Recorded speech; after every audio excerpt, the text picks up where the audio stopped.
आज यहाँ पर हम लोगों ने यज्ञ किया है। जैसा कि कवर्धा में एक युवक की पुलिस की कस्टडी में मौत हो गई है, साथ ही साथ वहाँ के जो एसपी थे जो इसके लिए पूर्ण रूप से जिम्मेदार थे, उनके ऊपर कार्रवाई करने के बजाय यहाँ पर छत्तीसगढ़ गृह मंत्री की मानसिकता दिखाई जा रही है कि उनके द्वारा उनको प्रमोशन दे करके उप आईजी के तौर पर प्रमोशन किया गया है, जो कि कहीं न कहीं ये इशारा कर रहा है कि आपने उस युवक को मारा है तो उसके तौर पर आपको तोहफा दिया जा रहा है।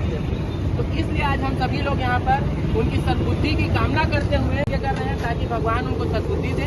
तो इस सद्बुद्धि यज्ञ की प्रारंभ हम लोगों ने कर ही लिया है। तो गायत्री मंत्र के पश्चात हम लोग हनुमान चालीसा पढ़ के भगवान से भी कामना करेंगे कि उनको जल्द से जल्द हमारे छत्तीसगढ़ प्रदेश के गृह मंत्री से कि उनको सद्बुद्धि दे। ओम